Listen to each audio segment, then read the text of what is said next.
I thought we would be talking, leading on about Rwanda. It was the obvious thing we were going to be talking about today.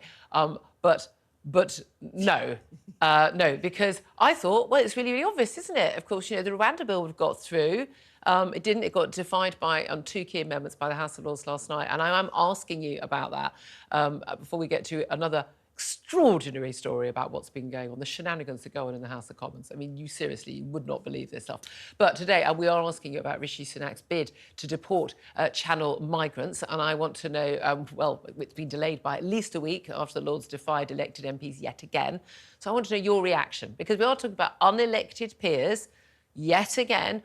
Vote after vote. James cleverly, the Home Secretary, said this is actually the 100th vote in total where there has been a vote down against any efforts to by Labour and other peers and MPs to stop this Rwanda bill from happening. I want to know your reaction to that. Give us a call, 0344 499 1000, text 87222, or get in touch on X at TalkTV. Calls are charged at the national rate. Text costs £1, standard network rate message. And I will ask you about that in a couple of moments, Claire. But we've got to talk about the story on the front page of the Times newspaper today, involving, again, one of those MPs most of us have never heard of. You know, this guy called Mark Menzies. He's, well, until last night, was the Tory MP for Fylde in Lancashire, also a government trade envoy. He had been heard of before when he was accused of paying for sex from a male escort back in 2014. But this time round, these are the most extraordinary allegations. He's under investigation over allegations that he misused campaign funds. We're looking at £14,000 in total he's believed to have misused, given by donors to use on Tory campaign activities, but had been transferred to his personal bank account and used for his private medical expenses. We don't know what those medical expenses were exactly. But the crucial, really extraordinary thing that's come out is that he made a late-night phone call, 3:15 in the morning in December, to one of his aides, his former campaign manager, 78-year-old woman, saying he'd been locked up by, in his words, she claims, bad people who were demanding he pay £5,000, saying he needed the money as a matter of, she claims he said, of life and death. Eventually, his office manager took money from her own personal bank account. The fee for getting him out of this locked flat was £5,000, but became in the morning £6,500. Office manager got the money out of her personal bank account. I think cashed in an ISA or something in the morning, and the bank's open. Was then subsequently reimbursed from campaign funds which had been raised from donors. Now, not entirely sure that's what people think they're going to be donating, or getting the money spent on it when they donate to a political party.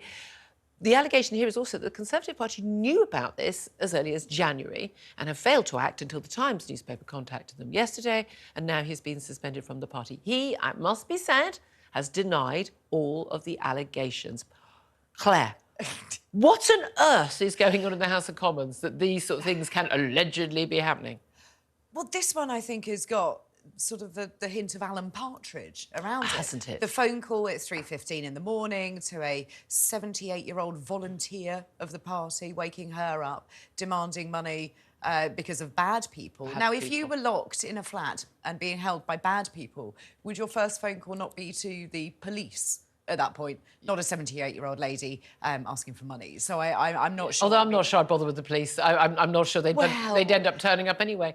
But you're right. I have to say, we did think this morning, like, what question should we put out to our audience today? And one of the suggestions, I was very tempted to go with this, was if you were locked in a flat by bad people and it was 3 in the morning, who would you call?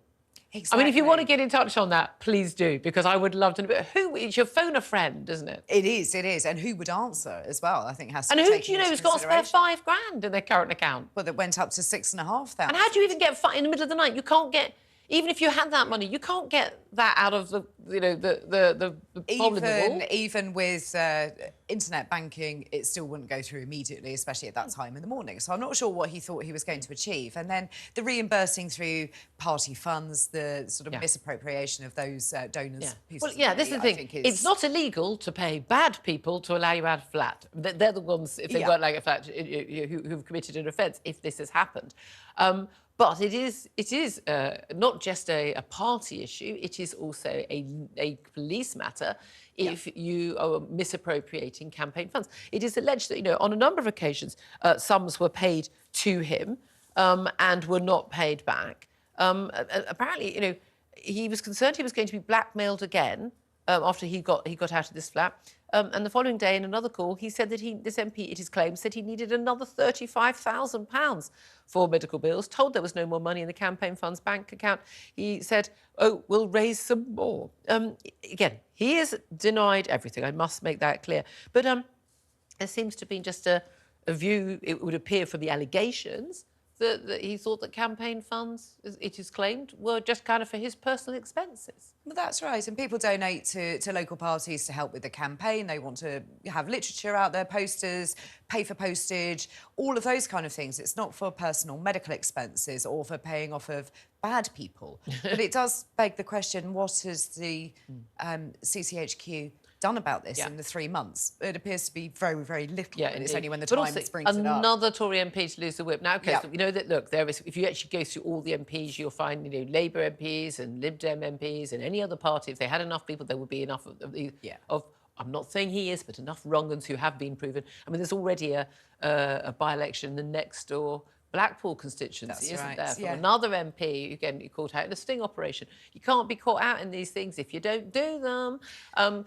Do we have a problem? I mean, I've genuinely been of the view, we've been around MPs a long time, the average MP is actually quite a good person. I genuinely, of all parties, they're actually quite good people who want to do good. I know it's an unpopular view, but I worked in the House of Commons for well over a decade, and that was my general impression. But there are definitely some wrong-uns, and politics does seem to attract a lot of wrong-uns. It does. I think the kind of people that go into politics are risk takers. If you look at the very nature of being elected, you have to stand up and you have to sell yourself. You have to beat everybody else to get in, and it's a very risky job because you could only be there for a year, 5 years, depending on how long a parliament's going to last. You can lose your job at any moment. So it appeals to those with that kind of mentality. And I think also those who want to have some control.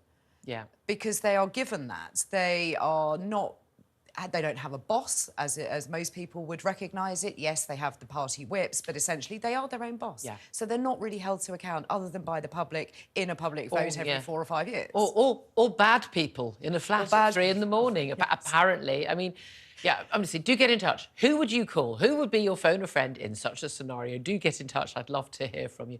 It's just an extraordinary story. We shall see how this develops. But again, it's just another sort of awkward morning. Every single day, every single week, they have a grid, don't they, for the government's activity. What they, it's going to be. We're going to talk about health today. We're going to talk about education on this day. It's going to be Rwanda and this, big victim this day. And whatever it is that Rishi Sunak and his team at Number 10 plan, it is always scuppered. It is, and you feel for those poor ministers out on the media round who are going to talk about inflation or defence suddenly have to deal with one of their colleagues missing. Yeah, Grant Shapps that take an awful lot of questions. And again, rather important things. I mean, small matter. I think, as he pointed out to one interview this morning, small matter of actually some major conflicts going on in the world we might want to talk about as well. That said, she just spent 10 minutes talking about that, but it is an extraordinary story. Let's talk about Rwanda, because that's also an extraordinary story. Now, we've talked about this many, many times. Do I think a plane will ever take off? Well, I know, probably. Will it have a few people on it? Yes, probably. Would it make a blind bit of difference in terms of deterring people coming across the English Channel? Not even remotely. I think this is absolutely, this is a look over here tactic that's not going to achieve anything.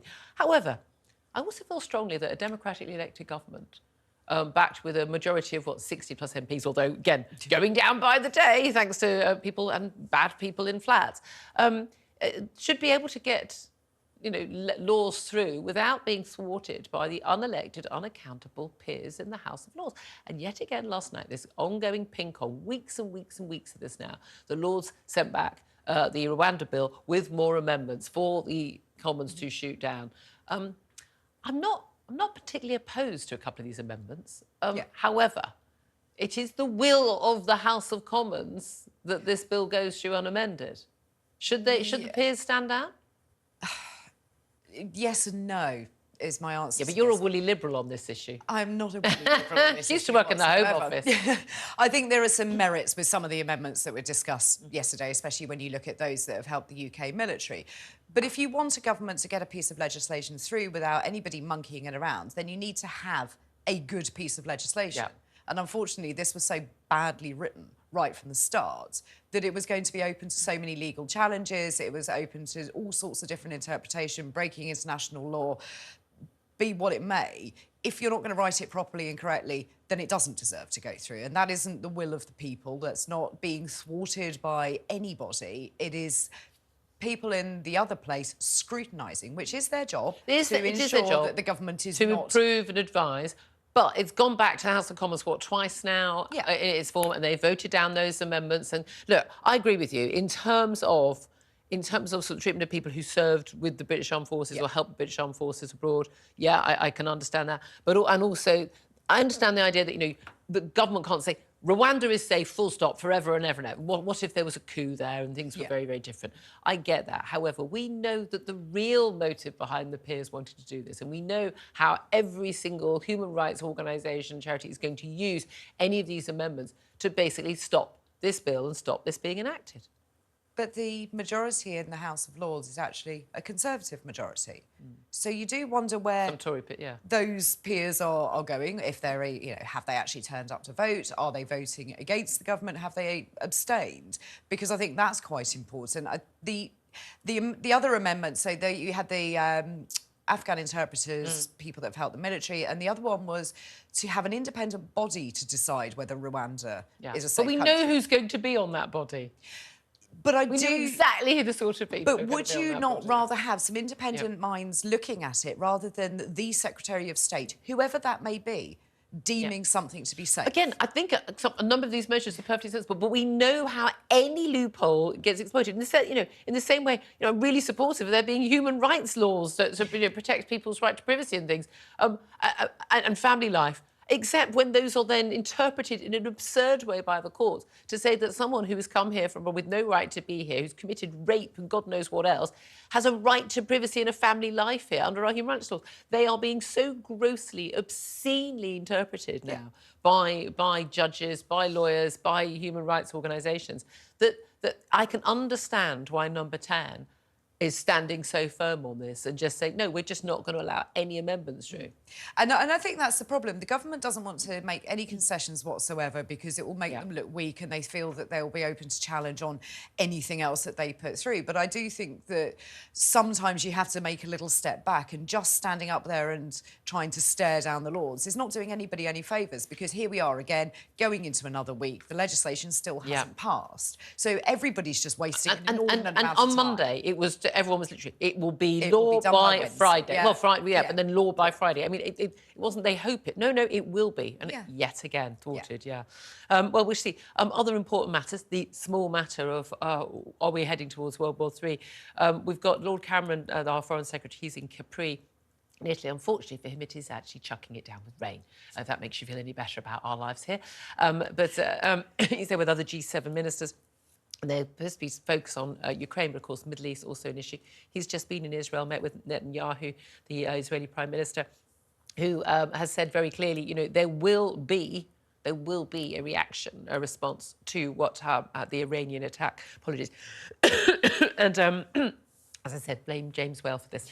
But it will be our own decision, says Netanyahu. And it's perfectly reasonable for him to say that, surely.